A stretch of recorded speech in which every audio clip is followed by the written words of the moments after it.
4, 5 పడిపోయిన తర్వాత పడ్డది ఇది. నమస్తే మామ, నా పేరు టింగ.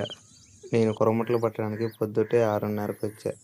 6:30 నుంచి దాదాపు 7:30 దాకా ఆడి చూసా కానీ ఒక్క కొరమట్ట కూడా పడలేదు. దీని తర్వాత ఒక అరగంట సేపు చెంచగాలం పెట్టి ఆడి చూసా. ఈ అరగంటలోనే 4 చేపల దాకా పడిపోయినాయి. దాని తర్వాత ఇది పడ్డది. దీన్ని ఒడ్డుకు లాక్కు రావడం కొంచెం లేట్ అయింటే ఇది కూడా పోదును. తీసుకొచ్చి ఒడ్డు మీద పెట్టంగానే గాలం ఊడిపోయింది.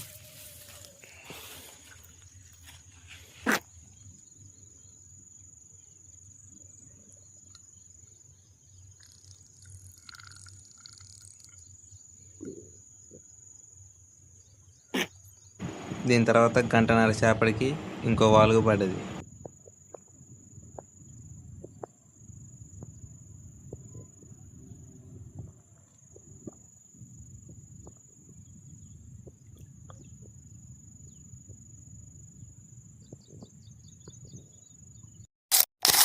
ఈ 2 పడేసరికి టైం 9:40 అవుతా ఉంది. ఈ 9:40 అవుతుంది కదా అని ఇంకా ఈ రెండింటిని తీసుకుని ఇంటికి వచ్చేసారు. ఈ రెండింటిని ఇంటి దగ్గర ఇచ్చేసి మధ్యాహ్నం అన్నం తిని 12కి మళ్ళీ ఇదే ప్లేస్కి వచ్చేసి ఆడడానికి.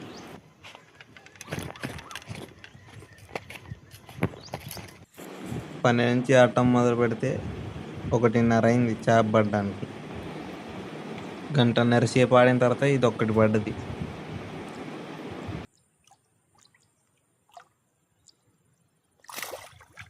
దీన్ని తీసి చికెన్లో పెట్టి ఇంకొంచెం సేపు ఆడదామని ఆడతామంటే ఈ స్పూన్ పోయి లోపల రాయి గిరికింది. ఈ స్పూన్ కోసం దిగి నీళ్ళట్లోకి వెళ్ళి ఈత కొట్టుకుంటా ఆ స్పూన్ని తీసుకొచ్చాయి. ఇంకా కొంచెం సేపు ఆడ చూసా కానీ ఇంకేం పడలేదు. ఈ పడ్డ ఈ ఒక్కదాన్ని తీసుకెళ్ళి కాట వేస్తే కేజీ 300 గ్రాములు వచ్చింది. దీన్ని తీసుకెళ్ళి 150 రూపాయలకి అమ్మేసే.